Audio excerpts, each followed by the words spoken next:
அல்லாஹ்வுடைய தூதர் இதை எப்படி எச்சரிக்கை செய்திருக்கிறார்கள்? நஹா ரசூலுல்லாஹி ஸல்லல்லாஹு அலைஹி வஸல்லம் ஐயுஜஸ்ஸல் கப்ரு ஐயுகாத அலைஹி வ ஐயுப்னா அலைஹி. அல்லாஹ்வுடைய தூதர் ஒரு கபர் பூசப்படுவதை தடை செய்தார்கள், அதன் மீது அமர்வதை தடை செய்தார்கள், அதை கட்டடமாக எழுப்புவதை தடை செய்தார்கள் என்று இருக்க, ஒரு கபரை கட்டடமாவே கட்டக்கூடாது என்கிற நிலைப்பாடு இஸ்லாத்தில் இருக்க, எப்படி கட்டி வைத்துக் கொண்டு அதை ஒட்டி நடக்கிற இந்த சடங்குகள் எல்லாம் இஸ்லாமிய மார்க்கத்தில் இருக்க முடியும்? நபிகள் நாயகம் ஸல்லல்லாஹு அலைஹி வஸல்லம் அவர்கள் தன்னுடைய இறக்கக்கூடிய மரண தருவாயில் செய்த உபதேசங்களில் ஒன்று, லஅனல்லாஹுல் யஹூத வன் நஸாரா, யூத கிறிஸ்தவர்களை அல்லாஹ் சபிப்பானாக. ஏன் தெரியுமா? ஏன் அல்லாஹ்வுடைய சாபத்திற்குரியவர்களாக அவர்கள் ஆகிறார்கள் தெரியுமா?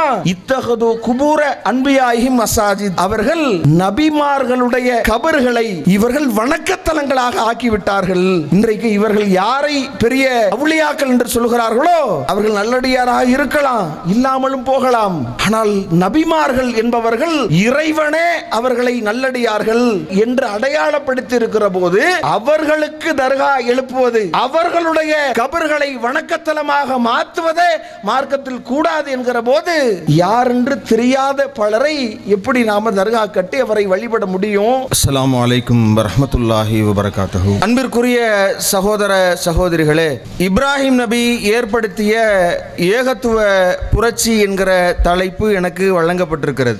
நபி இப்ராஹிம் அலைஹிஸ்ஸலாம் அவர்களுடைய வாழ்க்கையை எடுத்து பார்த்தோம் என்றால் முழுக்க முழுக்க அவர்களுடைய வாழ்க்கையின் அத்தனை நகர்வுமே இணை வைப்பிற்கு எதிரான ஏகத்துவ பிரகடனமாகவே அமைந்திருப்பதை நாம் அனைவரும் அறிந்து கொள்ள முடியும். அப்பேற்பட்ட இப்ராஹிம் அலைஹிஸ்ஸலாம் அவர்களுடைய வாழ்க்கை குறித்து திருமறை குர்ஆன் நமக்கு அறிமுகப்படுத்துகிற போதே ஏகத்துவத்தினுடைய முன்னோடியாக இறைவன் நமக்கு அறிமுகப்படுத்தி, அவர்களுக்கு பின்னால் வந்திருக்கிற இறை தூதர்கள் கூட நபி இப்ராஹிம் அலைஹிஸ்ஸலாம் அவர்களை பின்பற்ற வேண்டும், ஏன் நாமும் கூட நபி இப்ராஹிம் அலைஹிஸ்ஸலாம் அவர்களுடைய மார்க்கத்தை பின்பற்ற வேண்டும் என்கிற வழிகாட்டுதலை வழங்குவதை நாம் பார்க்க முடிகிறது.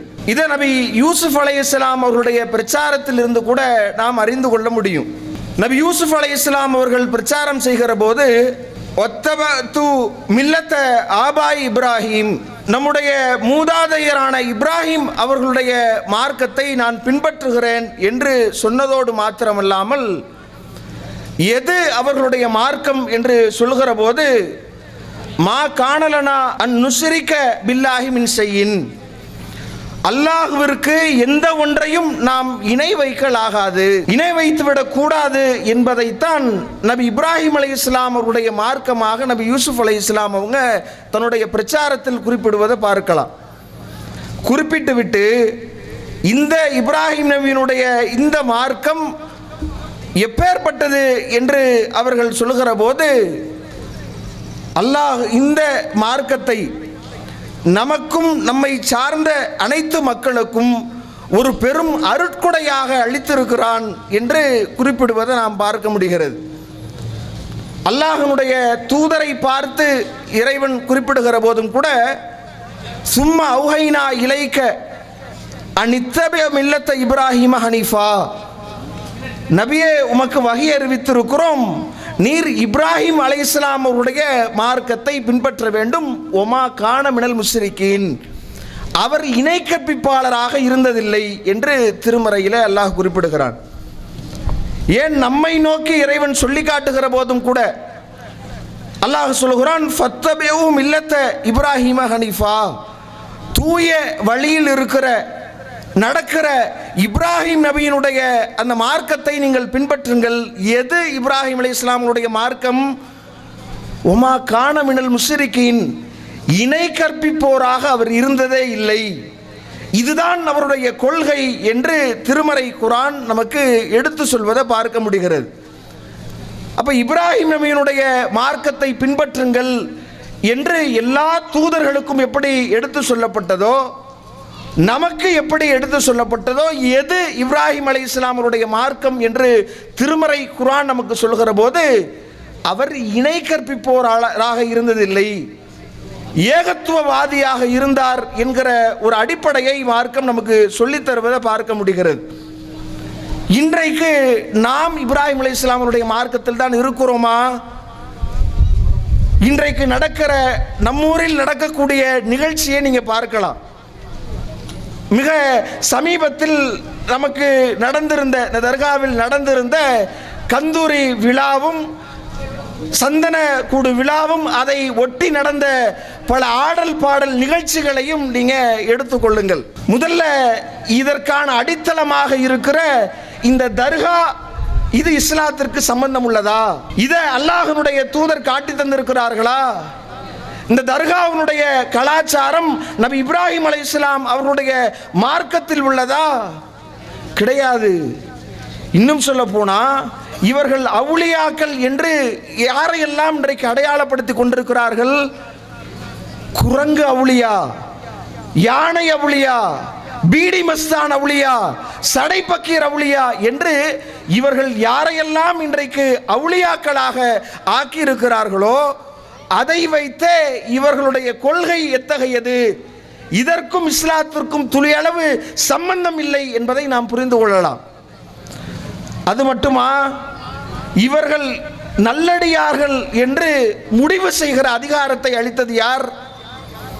ஒருவர் இறந்துவிட்டால் அவருடைய சமாதியில் இப்பேற்பட்ட ஒரு கட்டடத்தை எழுப்பிக் கொண்டு இவர் நல்லடியார், இவரிடத்தில் நாம் உதவி தேடலாம் என்கிற ஒரு நிலையை கொண்டிருக்கிற இந்த ஒரு நிலைக்கு மார்க்கத்திற்கும் இதுக்கு சம்பந்தம் இருக்குதா? இது இப்ராஹிம் அலைஹிஸ்ஸலாம் அவருடைய மார்க்கமா? யார் இதற்கு அனுமதி அளித்தது? இன்னும் சொல்ல போனா ஒரு பேச்சிற்கு அவர் நல்லடியாராகவே இருக்கட்டுமே, அதனால் அவரிடம் உதவி தேடுவது இஸ்லாமா? இதைத்தான் நமக்கு மார்க்கம் சொல்லி தந்திருக்கிறதா? நாம ஏற்றிருக்கிற இந்த சத்திய மார்க்கம் எத்தகையது? லா இலாஹ இல்லல்லா என்கிற அந்த கலிமத்து தௌஹீத் எதை சொல்கிறது? வணக்கத்திற்குரியவன் அல்லாஹ்வை தவிர வேறு யாரும் இல்லை, அல்லாஹ்வும் வணங்கத்தக்கவன் அப்படின்றது இஸ்லாம் அல்ல. அல்லாஹ்வை வணங்க வேண்டும் என்பது இஸ்லாம் அல்ல. அல்லாஹ்வை மட்டும்தான் வணங்க வேண்டும் என்று இஸ்லாமிய மார்க்கம் நமக்கு சொல்லி காட்டியிருக்க, ஒவ்வொரு தொழுகையிலையும் ஈயாக்க நஅபுது வ ஈயாக்க நஸ்தஈன், இறைவா உன்னையே நான் வணங்குகிறேன், உன்னிடத்திலேயே நான் உதவி தேடுகிறேன் என்று சொல்லிவிட்டு எப்படி நாம போய் அதை சொல்லிவிட்டு அடுத்தவரிடத்தில் உதவி தேடலாம்? தர்காவை வழிபடலாம், அங்கு போய் அவர்களிடத்தில் நம்முடைய பிரார்த்தனைகளை கேட்கலாம், அவரிடத்தில் நோய் நலம் நாம் கேட்டு பெற முடியும் என்று நம்பலாம். இதுதான் இஸ்லாமா? இன்றைக்கு இவர்கள் இந்த அனாச்சாரங்களை செய்து வருகிற இந்த தர்கா என்கிற அடிப்படை இஸ்லாத்திற்கு எவ்வளவு எதிரானது! அல்லாஹ்வுடைய தூதர் இதை எப்படி எச்சரிக்கை செய்திருக்கிறார்கள்? நஹா ரசூலுல்லாஹி ஸல்லல்லாஹு அலைஹி வஸல்லம் ஐ யுஜஸ்ஸல் கப்ரு ஐ யுகாத அலைஹி வ ஐ யுப்னா அலைஹி. அல்லாஹ்வுடைய தூதர் ஒரு கபர் பூசப்படுவதை தடை செய்தார்கள், அதன் மீது அமர்வதை தடை செய்தார்கள், அதை கட்டடமாக எழுப்புவதை தடை செய்தார்கள் என்றிருக்க, ஒரு கபரை கட்டடமாவே கட்டக்கூடாது என்கிற நிலைப்பாடு இஸ்லாத்தில் இருக்க, எப்படி கட்டி வைத்து கொண்டு அதை ஒட்டி நடக்கிற இந்த சடங்குகள் எல்லாம் இஸ்லாமிய மார்க்கத்தில் இருக்க முடியும்? நபிகள் நாயகம் ஸல்லல்லாஹு அலைஹி வஸல்லம் அவர்கள் தன்னுடைய இறக்கக்கூடிய மரண தருவாயில் செய்த உபதேசங்களில் ஒன்று, லஅனல்லாஹுல் யஹூத வன் நஸாரா, யூத கிறிஸ்தவர்களை அல்லாஹ் சபிப்பானாக. ஏன் தெரியுமா? ஏன் அல்லாஹ்வுடைய சாபத்திற்குரியவர்களாக அவர்கள் ஆகிறார்கள் தெரியுமா? இத்தஹது குபூர அன்பியாஹிம் மசாஜித், அவர்கள் நபிமார்களுடைய கபர்களை இவர்கள் வணக்கத்தலங்களாக ஆக்கிவிட்டார்கள். இன்றைக்கு இவர்கள் யாரை பெரிய அவுலியாக்கள் என்று சொல்கிறார்களோ அவர்கள் நல்லடியாராக இருக்கலாம், இல்லாமலும் போகலாம். ஆனால் நபிமார்கள் என்பவர்கள் இறைவனே அவர்களை நல்லடியார்கள் என்று அடையாளப்படுத்தி இருக்கிற போது அவர்களுக்கு தர்கா எழுப்புவது, அவர்களுடைய அந்த கபர்களை வணக்கத்தலமாக மாற்றுவதே மார்க்கத்தில் கூடாது என்கிற போது யார் என்று தெரியாத பலரை எப்படி நாம தர்கா கட்டி அவரை வழிபட முடியும்? அல்லாஹ்வுடைய தூதர் இன்னும் சொல்ல போனா தர்காக்களை இடிக்க வேண்டும் என்கிற உத்தரவை பிறப்பித்ததை நீங்க பார்க்கலாம். வலா கபர முஸ்ரிஃபன் இல்லா சவைத்துஹு. அலி ரலியல்லாஹு அன்ஹு அவர்களுக்கு அல்லாஹ்வுடைய தூதர் உத்தரவிட்டார்களே, உயர்த்தப்பட்ட எந்த கபரையும் அதை தரைமட்டமாக்காமல் விட்டு விடாதீர்கள் என்று அல்லாஹ்வுடைய தூதர் சொல்லுகிற அளவிற்கு இந்த கபர் வழிபாடு என்பது இஸ்லாத்திற்கு எதிரானது என்பதை நாம் விளங்கிக் கொள்ள வேண்டும். அதுவும் இல்லாமல் அதை ஒட்டி நடக்கிற விஷயங்களை நீங்க பாருங்க. சாதாரணமாக உயிரோடு இருக்கிற போது ஒருவருக்கு இல்லாத ஆற்றல் இறந்தவுடனே வருகிறது என்று நம்புவது எவ்வளவு மோசமான ஒரு தன்மை, எவ்வளவு அப்பட்டமான ஒரு இணை வைப்பு. அல்லாஹ்வுடைய தூதர் சொல்லி காட்டியிருக்கிற போது உயிரோடு உள்ளவருக்கு அவருக்கு ஒருவர் மேல் பேசினால் கேட்காது, வேறு இவருக்கு தெரியாத மொழியில் பேசினால் தெரியாது. ஆனால் அந்த கபரில் இருக்கக்கூடியவருக்கு எங்கிருந்து அழைத்தாலும், எத்தனை பேர் அழைத்தாலும், எந்த மொழியில் அழைத்தாலும் அவர் புரிந்து கொள்வார் என்று சொல்லுகிற இந்த தன்மை, இது இஸ்லாமா? இறந்தால் அல்லாஹ்வாக மாறிவிடுவாரா? அப்ப இந்த தர்கா வழிபாடு என்பது அப்பட்டமான இணை வைப்பு என்கிற போது இதை ஒழிப்பதற்குத்தானே நபி இப்ராஹிம் அலைஹிஸ்ஸலாம் அவர்கள் வந்தார்கள். இப்ராஹிம் அலைஹிஸ்ஸலாம் அவர்களுடைய அந்த தன்மை, அவருடைய கொள்கையை இறைவன் சொல்கிற போது அவர் இணை கற்பிப்பாளராக இருந்ததே இல்லை. இதுதான் நமக்கு முன்மாதிரி என்று இறைவன் நமக்கு சொல்லித் தருகிற போது இந்த இணை கற்பிப்பை எப்படி நாம் ஆதரிக்க முடியும்? இது நம்முடைய அமல்களை எல்லாம் நாசப்படுத்தி விடுமே. அந்த கருணையாளனுடைய மன்னிப்பிலிருந்து நாம் தூரமாகி விடுவோமே. இன்னல்லாஹ லா யக்ஃபிரு யுஷ்ரக பிஹி. அல்லாஹ்விற்கு இணை கற்பிக்கப்படுவதை ஒருபோதும் அல்லாஹ் மன்னிக்கவே மாட்டான் என்று சொல்கிற போது, அப்ப எத்தகைய ஒரு தீய விஷயத்தை, இந்த இணை வைப்பை பொறுத்தவரை இது எவ்வளவு மோசமான காரியம் அப்படி நம்ம பார்த்தோம்னா, மற்ற பாவங்களை பொறுத்தவரை நீங்க தவறு என்று மக்களிடத்தில் ஒரு போதிய புரிதல் இருக்கும். இதை செய்யறது திருட்டு தவறு, பொய் சொல்ல, நம்ம விபச்சாரம் செய்வது தவறு, மது குடிப்பது தவறு, இருந்தாலும் நான் செய்கிறேன் என்கிற மனப்பான்மை இருக்கும். இந்த இணை கற்பிப்பு என்பது எவ்வளவு பாதக செயல் என்று சொன்னால், இதை தவறு என்றே உணராமல் மக்கள் செய்கிறார்கள். அதை தாண்டி இதை செய்வதனால் நன்மை அடைகிறோம் என்று வேற நினைக்கிறாங்க. எவ்வளவு மோசமான நிலை என்பதை யோசித்து பார்க்கணும். இதை தீமை என்பதை தாண்டி இந்த இணை கற்பிப்பு காரியங்களில் நம்மை ஈடுபடுத்திக் கொள்வது மறுமையில் நன்மையை நமக்கு அளிக்கும் என்கிற ஒரு போர்வையில் இவர்கள் இன்றைக்கு இந்த காரியங்களில் தங்களை ஈடுபடுத்திக் கொள்கிறார்கள் என்று சொன்னால், அப்போ இந்த காரியத்தை நாம் தடுத்து நிறுத்த வேண்டிய ஒரு மிக முக்கியமான ஒரு கட்டத்தில் நாம் இருக்கிறோம். நபி இப்ராஹிம் அலைஹிஸ்ஸலாம் அவர்கள் தன்னுடைய பிரச்சாரத்தின் முக்கிய சாரமாக இதை வைத்திருந்தார்களே. தன்னுடைய தந்தையிடத்தில் உபதேசம் செய்கிறார்கள். இது காலல் அபிஹி யா அபத்தி லிம தஅபுது மாலா யஸ்மஉ வலா யதுர்ரு வலா யுக்னி அன்க ஷைஆ. உங்களுக்கு எந்த பயனையும் அளிக்காத, நீங்கள் பேசினால் கேட்காத, உங்களை பார்க்காத, ஒரு சக்தியும் இல்லாத இதையா நீங்கள் வணங்குகிறீர்கள் என்று தன்னுடைய தந்தையை பார்த்து அறிவுபூர்வமாக நபி இப்ராஹிம் அலைஹிஸ்ஸலாம் அவர்கள் கேட்டார்களே. அப்பேற்பட்ட தூய கொள்கையை நாம் பின்பற்ற வேண்டிய நாம், இணை வைப்பிற்கு எதிரான கொள்கையை ஏற்க வேண்டிய நாம், இன்றைக்கு நம்முடைய நிலை எப்படி இருக்கிறது? அப்பேற்பட்ட இப்ராஹிம் அலைஹிஸ்ஸலாம் அவர்களுக்கு வழங்கப்பட்ட பதில் என்ன? ஒதுங்கிக் கொள்ளவில்லை என்றால் தந்தை சொல்கிறார், கல்லால் எரிந்து கொள்வேன். அப்பேற்பட்ட எதிர்ப்புகளை சந்திக்க நேரிட்ட போதும் கூட நபி இப்ராஹிம் அலைஹிஸ்ஸலாம் அவர்கள் இந்த இணை கற்பிப்புக்கு எதிரான தன்னுடைய நகர்வை, பிரச்சாரத்தை அமைத்துக் கொண்டிருக்கிறார்கள் என்கிற போது இங்கு நடந்திருக்கிற இந்த நிகழ்வை யோசிச்சு பாருங்க.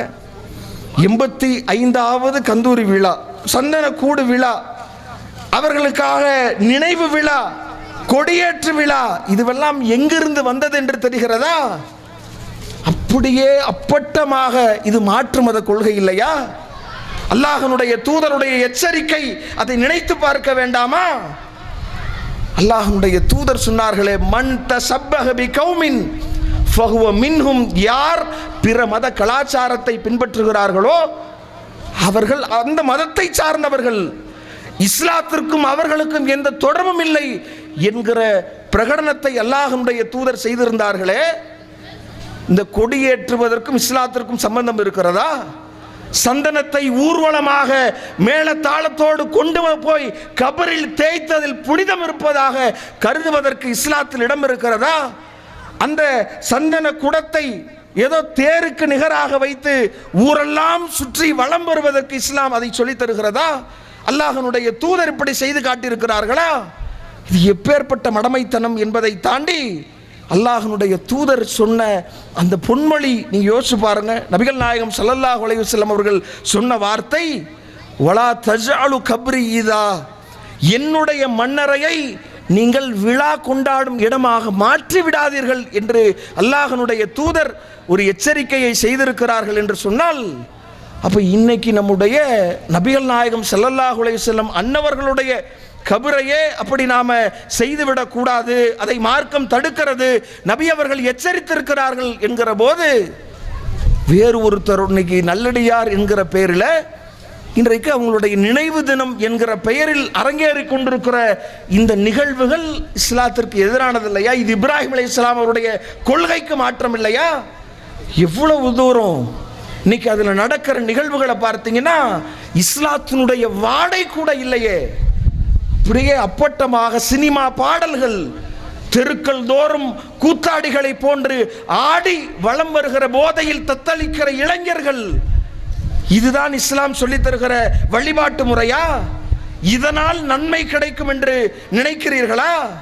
அல்லது நரகம் கிடைக்க போகிறதா? எப்பேற்பட்ட தீய ஒரு காரியம், ஒரு ஆபாசமான விஷயம் இது. வந்த வழியிலேயே நம்மை திரும்பி செல்ல வைக்கிற காரியம் இல்லையா? யோசிச்சு பாருங்க. எந்த ஐயாமுல் ஜாஹிலியா என்று சொல்லப்படக்கூடிய ஒரு காலத்தில் அல்லாஹ்வுடைய தூதர் அந்த சமுதாய மக்களுக்கு அனுப்பப்பட்டு நேர்வழிக்கு திரும்பி மீட்டெடுத்தார்களோ, வந்த வழியே திரும்ப செல்கிற ஒரு மாபாதக செயல் இல்லையா? இந்த அளவிற்கு மிக மோசமான ஒரு விஷயம் என்று சொன்னால், இன்னைக்கு நீங்க பார்க்கலாம், இதுல நடக்கிற அந்த நிகழ்வுகளை பார்த்தீங்க அப்படின்னு சொன்னா, பிற மத ஊர்வலங்கள்ல கூட பள்ளிவாசல்களுக்கு நெருக்கத்தில் வருகிற போது அதுல கொஞ்சம் அமைதியை பேணுகிறார்கள். அதுல தொழுகைக்கு பாதிப்பு, இடையூறு ஏற்படக்கூடாது என்று நினைக்கிறார்கள்.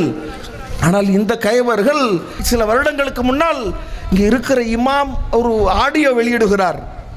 இஷா தொழுகையில் எங்களால் ஈடுபட முடியவில்லை, அந்த தொழுகையில் என்ன ஓதினோம் என்பதே எங்களுக்கு நினைவில் இல்லை, அதை நினைவுபடுத்த முடியவில்லை, முன்பின் சுன்னத் தொழுக முடியவில்லை, அங்கு தொழுதவர்கள் அனைவருமே இது என்ன முஸ்லிம் சமுதாயமா, இது முஸ்லிம் மஹல்லாவா என்று சொல்லுகிற அளவிற்கு அவர்கள் அனைவருமே கொந்தளித்தார்கள் என்று சொன்னாரே. அப்போ இப்பேற்பட்ட இந்த காரியங்களை மார்க்கம் என்று நாம் நினைத்து இதை செய்கிறோம். ஏதோ ஒரு நாள் தானே, என்றைக்கோ ஒரு நாள் தானே, இதை செய்வதனால் நாம் அருள் பெறுவோம், இதனால் நாம் இறை நேசரை மகிமைப்படுத்தியதாக ஆகும் என்று நினைக்கிறோம் என்று சொன்னால், இது எவ்வளவு ஒரு மோசமான காரியம் என்பதை நாம் யோசித்து பார்க்கணும். இன்னும் சொல்ல போனா, இதில் செய்கிற இது எதையுமே, இந்த அசிங்கத்தை அவங்க தவறாகவே நினைக்கிற மனப்பான்மை இல்லை. சொல்றாங்க, இதுல அர்ஷியா நாஸ் என்கிற ஒரு பெண் காவாலி பாடல் பாடுகிறார்கள். 3-4 மணி நேரங்கள் கோவாவில் இருந்து தமிழ்நாட்டிலேயே நாங்கள் தான் முதல்ல இவர்களை அழைத்து வந்து இந்த ஆடல் பாடல் நிகழ்ச்சி ஏற்பாடு செய்திருக்கிறோம். வெக்கமா இல்லை இதை சொல்லுவதற்கு? ஒரு பெண்ணை எந்த புருகாவும் இல்லாமல், மார்க்க வரம்புகள் பேணப்படாமல் அப்படியே வந்து அந்த பெண் உட்கார்ந்து 3-4 மணி நேரங்கள் அப்படியே ஒரு பாடல்களை, இசை கச்சேரிகளை, அல்லாஹ்வுடைய தூதர் எதை ஹராம் என்று சொன்னார்களோ அந்த இசை கச்சேரிகளை அந்த சபை முழுக்க நீங்க பாருங்க. பல ஆண்களுக்கு மத்தியில் இப்படி உட்கார்ந்து ஒரு பெண் அரைகுறை ஆடையோடு ஆடுகிற இந்த நிகழ்ச்சியை இஸ்லாத்தின் பெயரால் இதை பெருமையோடு சொல்லிக் கொள்கிறார்கள் என்று சொன்னால், அப்ப நம்முடைய சமுதாயம் இன்றைக்கு எங்கே சென்று கொண்டிருக்கிறது என்பதை நாம் சிந்தித்து பார்க்க வேண்டும்.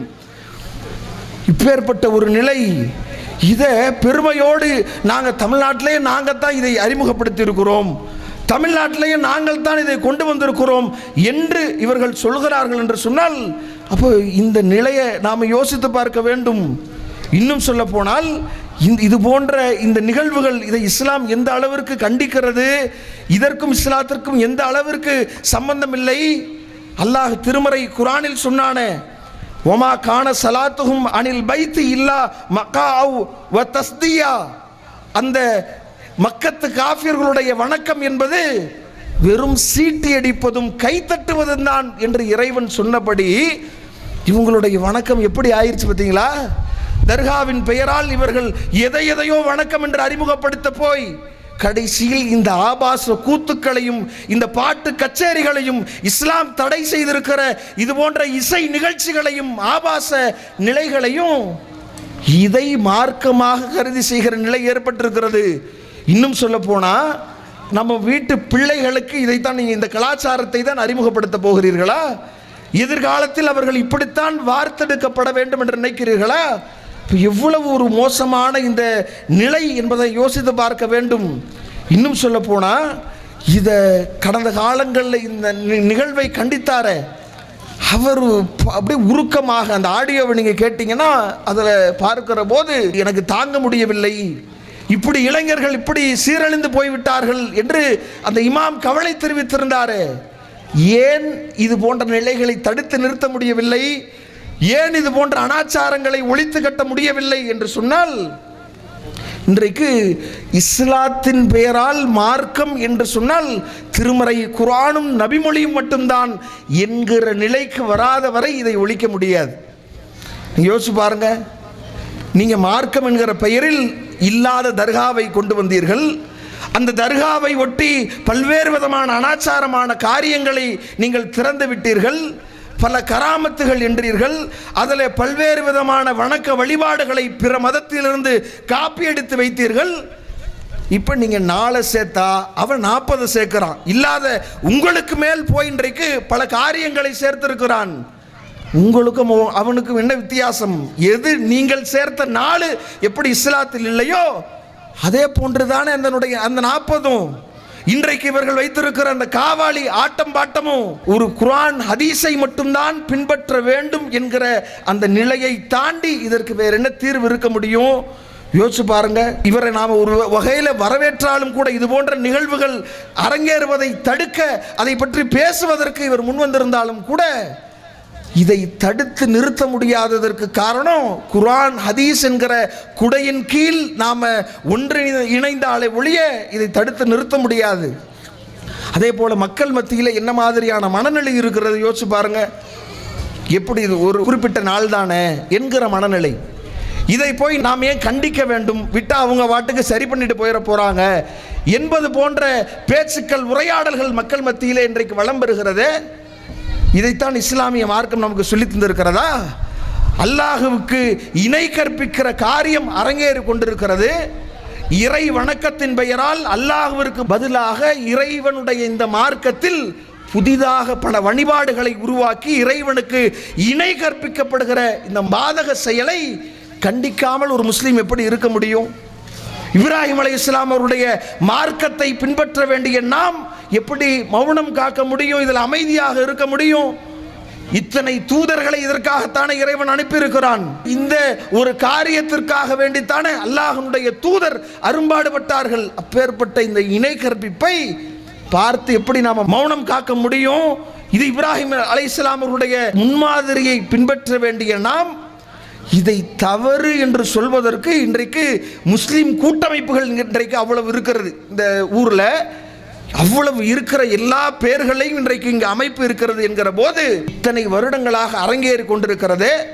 நாம் ஒவ்வொரு நேரங்களிலேயும் காலகட்டங்களிலேயும் நம்முடைய ஜமாத் சார்பாக இதை அவ்வப்போது கண்டித்து வருகிறோமே. வேறு யாராவது இதற்கு எதிராக குரல் கொடுக்க தயாராக இருக்கிறார்களா? வெறும் கஞ்சி காய்ச்சுவது, பெருநாள் தொழுகை நடத்துவது, இது மட்டும்தான் மார்க்கமா? இதைத்தான் மார்க்கம் சொல்லி தந்திருக்கிறதா?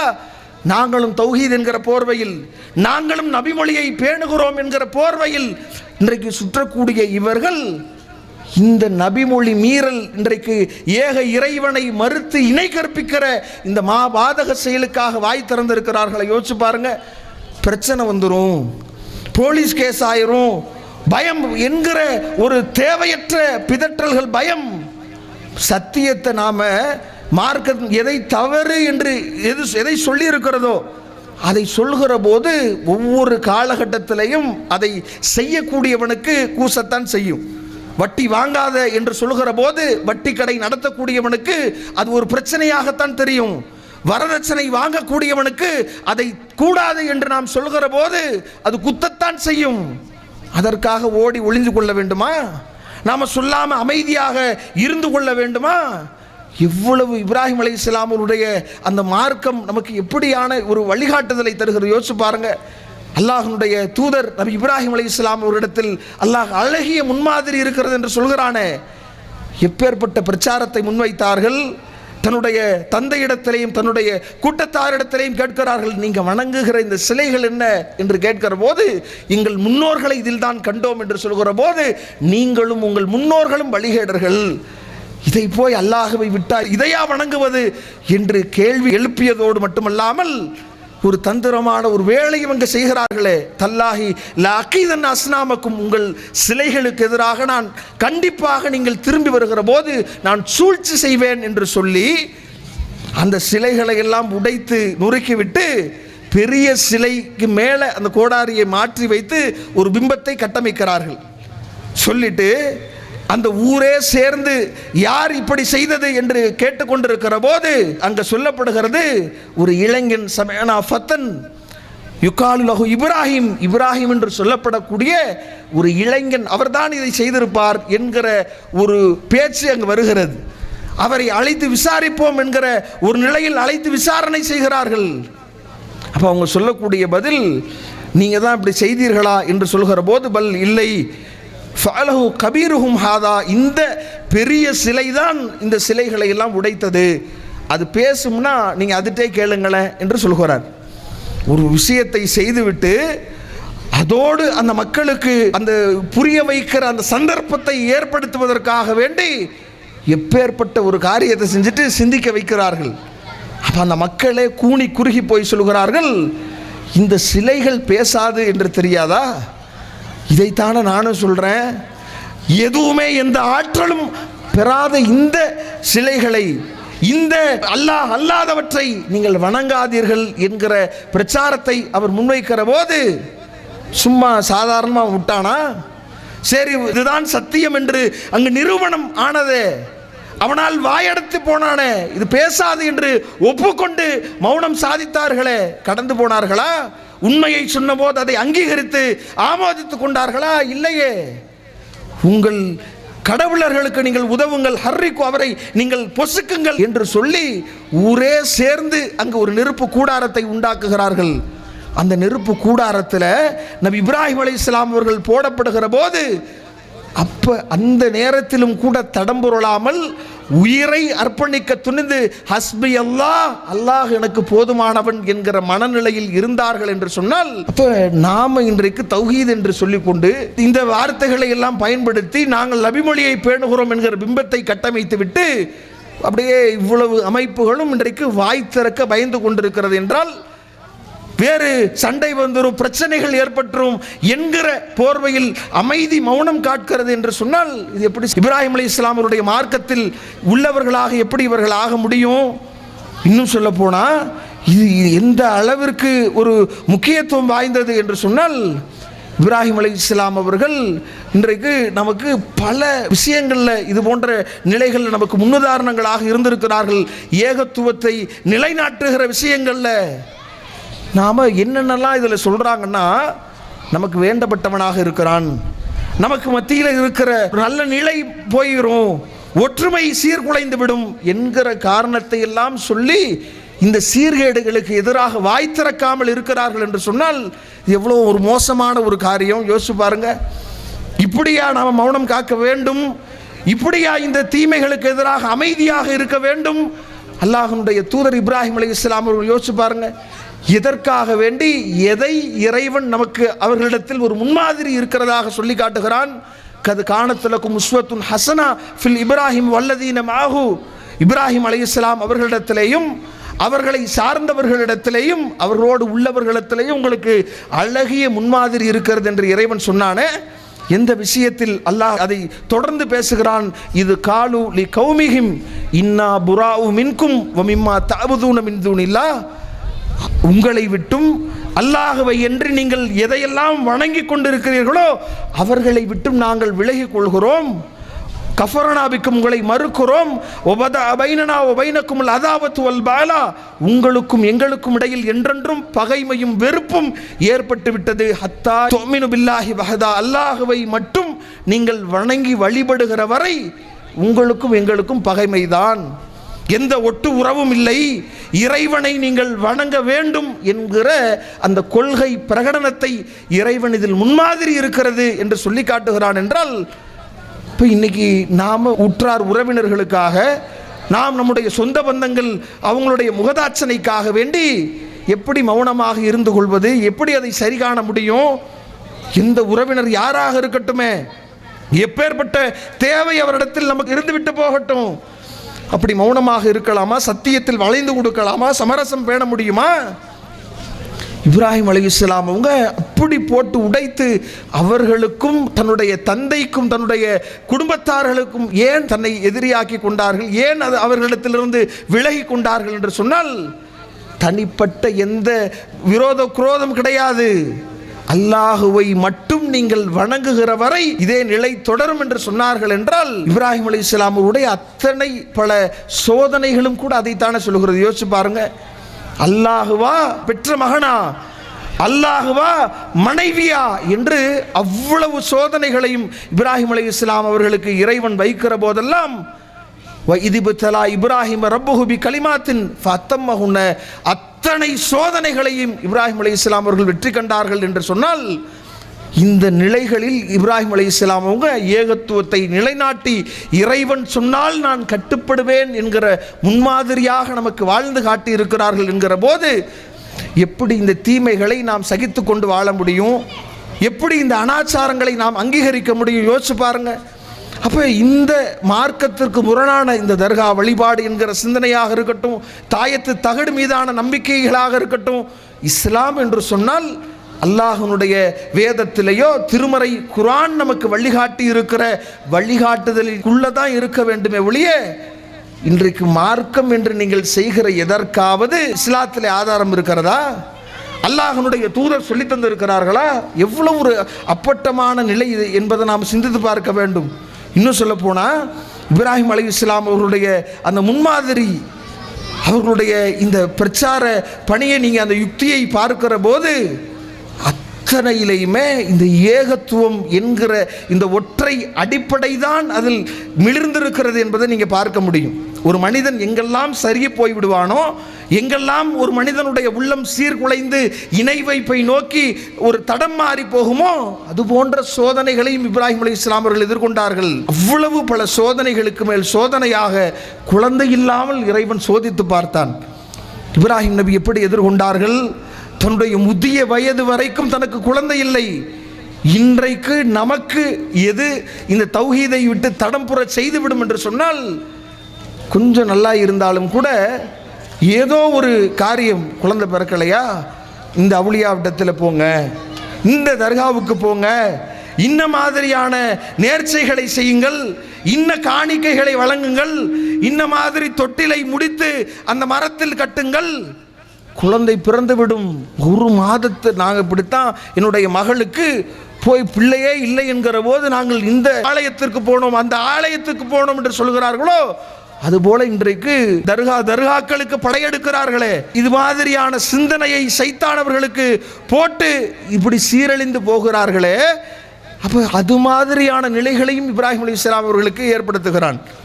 தந்தையிடமிருந்து தனித்து, தன்னுடைய குடும்பத்தார்களிடமிருந்து தனித்து, தன்னுடைய ஒட்டுமொத்த சமுதாயத்தை விட பிரிந்து இன்னை இப்ராஹிம காண உம்மத்தன் காணித்தல் இல்லா, அல்லாஹ்விற்கு கட்டுப்பட்ட தனித்த சமுதாயமாக இப்ராஹிம் அலைஹிஸ்ஸலாம் அவர்கள் தனித்து விடப்பட்டிருந்தார்கள் என்று திருமறை குர்ஆன் தனித்தாலும் ஒரு சமுதாயமாக வாழ்ந்திருக்கிறார்கள் என்று இறைவன் சொல்லி காட்டினானே. அப்பேற்பட்ட இப்ராஹிம் நபி இப்பேற்பட்ட பல சோதனைகளை, இணை வைப்பில் விழுகிற வகையிலான பல சோதனைகளுக்கு உட்பட்ட போது கூட தலை நிமிர்ந்து அதில் இறைவன் கொடுத்த விஷயங்களில் சகிப்புத்தன்மையோடு அதில் பொறுமையை மேற்கொண்ட காரணத்தினால இறைவன் அவர்களுக்கு நற்செய்தி, குழந்தை என்கிற நற்செய்தியை சொன்னதோடு மாத்திரமல்லாமல் அத்தனை பேரையும் நபிமார்களாக இறைவன் மாற்றி வைத்திருக்கிறான், ஆக்கியிருக்கிறான் என்று சொன்னால், அப்ப இன்னைக்கு நமக்கு இருக்கக்கூடிய இந்த தவறான மனநிலைகளை யோசித்து பாருங்கள். நாம் என்ன நினைக்கிறோம்? இந்த மாதிரியான இணை வைப்பு காரியங்களில் மௌனமாக இருப்போம், நாம் நம்முடைய உறவினர்கள் என்று அட்ஜஸ்ட் செய்து போவோம். இது போன்ற காரியங்கள் சம்பந்தமாக ஏன் நாம் பேச வேண்டும்? ஏன் இதை எதிர்த்து நிற்க வேண்டும்? ஏன் நமக்கு தேவையில்லாத பிரச்சனை, சண்டை, சச்சரவுகள் என்று இதை ஒரு முஸ்லிம், ஒரு முஃமின் கடந்து சென்று விட முடியாது. நமக்கு என்ன பிரச்சனை? இதில் ஏன் நாம் சமரசம் செய்யாமல் இதை மறுக்கிறோம், இதில் மறுப்பு தெரிவிக்கிறோம் என்று சொன்னால் எந்த பிரச்சனையும் இல்லை. அல்லாஹ்விற்கு இணை கற்பிக்கிற பாதக செயலில் இவர்கள் ஈடுபடுகிறார்களே, இதுதானே நமக்கு பிரச்சனை. இதைத்தானே நாம் எதிர்க்கிறோம். இன்னும் சொல்ல போனால் இந்த இணை வைப்பு என்பது நாம் எதையெல்லாம் நற்காரியங்கள் என்று செய்திருக்கிறோம் யோசிச்சு பாருங்க. வாழ்க்கையில் நாம் செய்திருக்கிற எல்லா நன்மைகளையும் இன் அஷ்ரக்த, உன்னுடைய அமல்கள் அத்தனையும் பாழடைந்து விடும், நாசமாயிரும் என்று அல்லாஹ் சொல்லுகிறானே. அப்பேற்பட்ட ஒரு பாவம் இது. மை யுஷ்ரிகு பில்லாஹ் ஃபகத் ஹர்ரமல்லாஹு அலைஹில் ஜன்னா, யார் அல்லாஹ்விற்கு இணை கற்பிக்கிறார்களோ அவர்களுக்கு அல்லாஹ் சொர்க்கத்தை ஹராமாக்கி விட்டான், அவர்களுடைய செல்லுமிடம் மீளுமிடம் நரகம்தான் என்று இந்த ஒரு அடிப்படையை திருமறை குர்ஆன் போதிக்கிற காரணத்தினால்தான் இன்ன ஷிர்கல் அலீம் அலீம், இந்த இணை வைப்பு என்பது மகத்தான அநியாயம், இறைவனுக்கு செய்கிற துரோகம். எப்படி ஒரு மனிதனுக்கு இழைக்கப்படுகிற துரோகத்தை ஒரு மனிதன் ஏற்க மறுப்பானோ, இறைவனுக்கு செய்கிற துரோகம் அது, இறைவனுக்கு செய்யக்கூடிய பாதக செயல் அது, அது மன்னிக்கவே முடியாத, அந்த ரஹ்மான் அந்த அளவற்ற அருளாளனால் ஏற்க முடியாத, அவன் மன்னிக்க முடியாத பெருங்குற்றம் என்பதனால் தானே இதை நாம் சொல்கிறோம். வேற என்ன பிரச்சனை? அப்போ இதை நடுநிலைமையோடு இந்த வசனங்களை, திருமறை குர்ஆன் நமக்கு போதிக்கிற இந்த சிந்தனைகளை நாம் யோசித்து பார்க்க வேண்டும். நபி இப்ராஹிம் அலைஹிஸ்ஸலாம் அவர்கள் தன்னுடைய பிரச்சாரமாக இப்படித்தான் அவ்வளவு எதிர்ப்புக்கு உள்ளாகிற போதும் கூட தந்தை எதிர்க்கிறார், கல்லால் எறிந்து கொள்வேன் என்கிறார், தன்னுடைய சமூக மக்கள் தீயிலிட்டு பொசுக்க துணிகிறார்கள் என்ற போதும் கூட அவர்கள் வளைந்து கொடுக்கவில்லை, கொஞ்சம் நெளிந்து போகவில்லை, அந்த சத்தியத்தை சத்தியமாக சொல்கிறார்கள் என்று சொல்கிற போது நீங்கள் இங்கே பார்த்தீங்கன்னா 1 ஆரம்பித்து 21 நாட்கள் நிகழ்ச்சி, இதில் செய்கிற அத்தனை காரியங்களும் யோசிச்சு பாருங்க. இஸ்லாத்தினுடைய வாடையாவது அதில் இருக்கிறதா? இதை அல்லாஹ்வுடைய தூதர் சொல்லியிருப்பார்களா? யோசிச்சு பாருங்க. நபிகள் நாயகம் ஸல்லல்லாஹு அலைஹி வஸல்லம் அவர்கள் தன்னுடைய வாழ்க்கையில் ஏதாவது ஒரு தர்கான்ற பேரே இஸ்லாத்தில் இல்லையே, குர்ஆன் ஹதீஸில் இல்லையே. அல்லாஹ்வுடைய தூதர் எந்த தர்காவுக்கு சென்றார்கள்? எந்த தர்காவை கட்டியெழுப்பினார்கள்? எந்த தர்காவில் கந்தூரி நடத்தினார்கள்? எந்த தர்காவில் இது போன்ற கொடியேற்றங்களை அங்கீகரித்தார்கள்? யோசிச்சு பாருங்க. இன்றைக்கு எல்லா கிறிஸ்தவ ஆலயங்களையும் இன்றைக்கு கொடியேற்ற நிகழ்ச்சிகள் நடந்து கொண்டிருக்கிறது. அதற்கு நிகராக இன்றைக்கு அதே கலாச்சாரத்தை இஸ்லாத்தின் போர்வையில் இன்றைக்கு செய்து கொண்டிருக்கிறார்கள் என்று சொன்னால், அப்போ இதை தடுத்து நிறுத்துகிற ஒரு நிலையில் நாம் இருக்கிறோம் என்கிற ஒரு மனநிலை ஏதோ நாம் நினைக்கிறோம், கடந்து போகிறோம். அவங்க தானே செய்கிறாங்க, நாம் சத்தியத்தில் இருக்கிறோம், நமக்கு ஒரு தெளிவு இருக்கிறது என்று நினைக்கலாம். நாளைக்கு நம்முடைய எதிர்கால தலைமுறையினர் அவர்கள் சீர்குலைந்து பாதை மாறி அந்த விஷயங்களை இஸ்லாமாக கருதிவிட நினைக்க கூடும். அதில் பல நம்முடைய குடும்பத்தை சார்ந்தவர்கள், நம்மை சார்ந்தவர்களே தடுமாறி போய் அந்த தீமையை தடுக்காத போது, திருமறை குர்ஆன் குறிப்பிடுகிறது, பல வரலாற்று நிகழ்வுகளை இறைவன் சொல்லி காட்டி தீமையை தடுக்காத காரணத்தினால் அவர்களும் சீரழிந்து போனார்கள், சின்னாபின்னமானார்கள், இறைவனுடைய சாபத்திற்கு உள்ளானார்கள் என்று இறைவன் திருமறை குர்ஆனில் அல்லாஹ் சொல்லி காட்டுகிறானே. அந்த நிலை நமக்கு ஏற்பட்டு விடும் என்பதை நாம் அஞ்ச வேண்டாமா? நீங்கள் அந்த நிகழ்வுகளை பார்த்தாலே தெரியலையா இது இஸ்லாத்திற்கு சம்பந்தம் இல்லாதது என்று? நீங்கள் பார்த்தீங்கன்னா அப்படியே இன்றைக்கு இனிய மார்க்கத்தில் நாம் இஸ்லாம் அல்லாதவர்கள் கேட்கிற கேள்விகள் என்ன தெரியுமா? இந்த தர்கா வழிபாடு, சரி ஓர் இறைவன் என்று சொல்கிறீர்கள், இந்த தர்கா வழிபாடு என்பது எப்படி இஸ்லாம் என்று கேட்கிறார்கள். இந்த சமாதி வழிபாடை இஸ்லாம் எப்படி ஆதரிக்கிறது என்று கேட்கிறார்கள். அப்போ இப்படி அப்பட்டமாக அவர்களுக்கே இது முரணாக தெரிகிற போது, இஸ்லாமிய கொள்கைக்கு எதிரானதாக தெரிகிற போது, இதை எப்படி இஸ்லாமாக நாம் கருதி செய்ய முடியும்? யோசிச்சு பாருங்க. அன்றைக்கு நடந்த நிகழ்வுகளை எல்லாம் சற்று யோசிச்சு பாருங்க. வான வேடிக்கைகள், வெடிகள், அங்கு தெருவெல்லாம் பெரும் இசை கச்சேரிகள், முழுக்க முழுக்க தெரு விளக்குகளால் அலங்கரிக்கப்பட்ட தெருக்கள், ஆட்டம் பாட்டம் தப்படித்தல் என்று இப்படி இந்த முறை என்பது நீங்கள் குர்ஆனையோ ஹதீஸையோ ஒரு இடத்தில் அல்லாஹ்வுடைய தூதருடைய காலகட்டத்தில் இதை இஸ்லாமாக இன்றைக்காவது யாராவது இதை செய்திருக்கிறார்களா, இதை அங்கீகரித்திருக்கிறார்களா, அல்லாஹ்வுடைய தூதர் சொல்லி தந்திருக்கிறார்களா என்று பார்த்தால் இதை நபிகள் நாயகம் ஸல்லல்லாஹு அலைஹி வஸல்லம் அவர்கள் எதிர்த்ததாக, கண்டித்ததாக, இது இஸ்லாத்தை விட்டு நம்மை வெளியேற்றக்கூடிய செயலாக சொல்லி தந்திருக்கிறார்கள் என்பதைத்தான் நாம் பார்க்கிறோம் என்று சொன்னால், அப்போ இது அப்பட்டமாக இன்றைக்கு இஸ்லாத்தின் பெயரால் இதை இன்றைக்கு செய்ய துணிகிறார்கள் என்றால், அல்லாஹ் திருமறை குர்ஆனில் சொல்வதை போன்றுதான், ஒமை எர்கபான் மில்லத் இப்ராஹிம இல்லாமன் சஃபிஹ நஃப்ஸு, யார் தன்னையே மூடனாக்கி கொண்டானோ, தன்னையே முட்டாளாக கருதி கொள்கிறானோ, அவனை தவிர்த்து இப்ராஹிம் நபியினுடைய இந்த மார்க்கத்தை வேறு எவன் புறக்கணிக்க முடியும் என்று இறைவன் கேட்கிறானே. இப்ராஹிம் அலைஹிஸ்ஸலாம் அவர்களுடைய இந்த தூய ஏகத்துவத்தை இறைவன் சொல்லுகிற அவர் இணை கற்பிப்பாளராக இருந்ததில்லை என்கிற அந்த தூய கொள்கையை மறுத்து இது போன்ற விஷயங்களில் ஈடுபட்டு கொள்ளக்கூடியவன் அவன் முட்டாளாகத்தான் இருக்க முடியும், மூடனாகத்தான் இருக்க முடியும் என்று திருமறை குர்ஆன் சொல்லி காட்டுகிறது. இப்போ இந்த நிலையை நாம் யோசித்து பார்க்க வேண்டும். நாம் இங்கே வந்திருக்கக்கூடியவர்களாக இருக்கலாம், இதை கேட்டுக்கொண்டிருக்கக்கூடியவர்களாக இருக்கலாம். நாம் சொல்லக்கூடிய ஒரு அடிப்படை என்ன அப்படின்னு சொன்னால், இது போன்ற நிகழ்வுகளை நாம் இஸ்லாத்தின் போர்வையில் அரங்கேறி கொண்டிருக்கிற போது இதை கூர்ந்ததை கவனித்து பாருங்கள். நம்முடைய எதிர்கால சந்ததிகள் எதை நோக்கி பயணித்து கொண்டிருக்கிறார்கள், என்ன நிலைக்கு ஆளாகி கொண்டிருக்கிறார்கள். உலகத்திற்கே முன்மாதிரியான இந்த இஸ்லாத்தை உலகம் முழுக்க இந்த ஒழுக்க வாழ்க்கையை வாழ்வதற்கான இறைவனுடைய அலா லில்லாஹி தீனுல் ஹாலிஸ், இந்த தூய மார்க்கம் அல்லாஹ்விற்குரியது என்று இறைவன் பிரகடனம் செய்கிற இந்த மார்க்கத்தை ஊர் உலகத்திற்கு மூளை முடுக்கெல்லாம் எடுத்து சொல்ல வேண்டிய இந்த முஸ்லீம் சமுதாயம், அதுவும் அழகா நிறைய முஸ்லீம்கள் சேர்ந்து வாழ்ந்து வருகிற ஒரு வாய்ப்பை இறைவன் இந்த பகுதிக்கு தந்திருக்கிறான் என்கிற போது, இந்த இடத்தில் நன்மைகளில் ஒருவருக்கொருவர் உதவி செய்வதற்கு பதிலாக அல்லாஹ்வுடைய தூதருடைய காலத்தில் சற்று யோசித்து பாருங்கள். அல்லாஹ்வுடைய தூதரால், அங்கிருந்த தோழர்களால் மக்காவில் அந்த ஏகத்துவத்தை நிலைநாட்ட இப்ராஹிம் அலைஹிஸ்ஸலாம் அவர்களுடைய நேரடி வாரிசுகளாக யார் வந்தார்களோ அந்த குறைசி குலத்தினராலேயே அங்கு சிலைகள் வைக்கப்பட்ட போது, இப்ராஹிம் நபிக்கே சிலை வைக்கப்பட்ட போது, அல்லாஹ்வுடைய தூய மார்க்கத்தை கடைபிடிக்க முடியாமல் ஹிஜ்ரத் என்கிற பயணம் மேற்கொண்டு அத்தனை உறவுகளையும் தன்னுடைய உடைமைகளையும் விட்டு மதினாவில் பசி பட்டினியில் தஞ்சமடைந்தார்களே, அந்த தோழர்கள் எங்கே? இன்றைக்கு எல்லா வாய்ப்புகளும் இறைவனை நினைப்பதற்கு, இறைவனை வணங்குவதற்கு, இணை கற்பிப்பு இல்லாமல் வாழ்வதற்கான அத்தனை வாய்ப்புகளை பெற்று அதை மறுத்துவிட்டு இன்றைக்கு பிற மத கலாச்சாரத்தை நோக்கி, இணை கற்பிப்பை நோக்கி, வந்த வழியே திரும்ப செல்கிற விஷயங்களை நோக்கி நாம் சென்று கொண்டிருக்கிறோம் என்று சொன்னால், அப்போ இது எவ்வளவு ஒரு மோசமான காரியம் என்பதை யோசித்து பார்க்க வேண்டும். ஏன்னா இப்ராஹிம் அலைஹிஸ்ஸலாம் அவங்களுடைய சமுதாயம் அப்படித்தானே. அந்த மக்கத்து காஃபிர்கள் என்பவர்கள் யார்? அவர்களுடைய செயல்பாடுகள் எப்படி இருந்தது?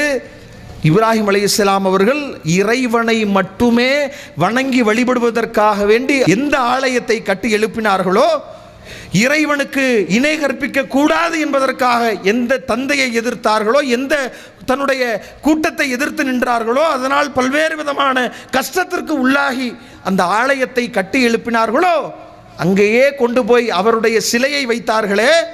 அல்லாஹ்வுடைய தூதர் என்ன செய்தார்கள் யோசிச்சு பாருங்க. மக்காவினுடைய வெற்றியின் போது அல்லாஹ்வுடைய தூதர் அந்த இறை ஆலயத்திற்குள் வருகிறார்கள்.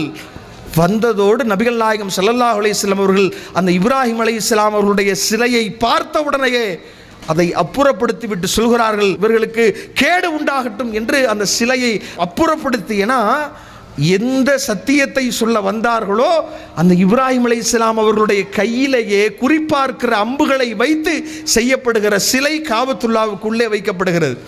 எப்படியான மாற்றம்! இந்த மாற்றத்தை தான் அல்லாஹ்வுடைய தூதர் எதிர்த்து அதை இறை வஹீயின் மூலமாக நமக்கு வழிகாட்டி தூய மார்க்கத்தை மீட்டெடுத்து கொடுத்துட்டு சென்றிருக்கிறாங்க. இந்த நேரத்தில் மீண்டும் நாம் எந்த வழியில் திரும்ப சிலை வணக்கங்கள் என்று போனார்களோ, எப்படி நல்லவர்கள் அவர்களை வழிபட வேண்டும் லாத் உஸ்ஸா என்று போனார்களோ, இன்றைக்கு அதே மாதிரியான ஒரு பிம்பம் தான் அதனுடைய மறு வடிவம் தான் இந்த சமாதி வழிபாடு, அதனுடைய மறு வடிவம் தான் இந்த தர்கா வழிபாடு என்கிற போது, அப்ப இதை கண்டிப்பாக நாம நம்முடைய எதிர்வருகிற சந்ததியினர் இதில் வீழ்ந்து விடக்கூடாது, இது போன்ற கேலி கூத்துக்கள்ல அவர்கள் மூழ்கிவிடக்கூடாது என்று சொன்னால், இந்த சத்தியத்தை நாம் தயங்காமல் இதை நாம் வாய்ப்பு கிடைக்கிற போதெல்லாம் அதை பயன்படுத்தி சொல்லிக்கொண்டே இருக்க வேண்டும்.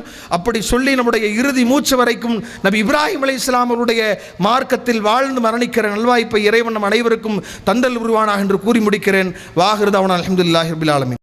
இஸ்லாம் மற்றும் சமுதாய செய்திகளை அறிந்து கொள்ள தமிழ்நாடு தௌஹீத் ஜமாஅத் யூடியூப் பக்கத்தை உடனடியாக சப்ஸ்கிரைப் செய்து கொள்ளுங்கள். மேலும் பெல் பட்டனையும் கிளிக் செய்து கொள்ளுங்கள்.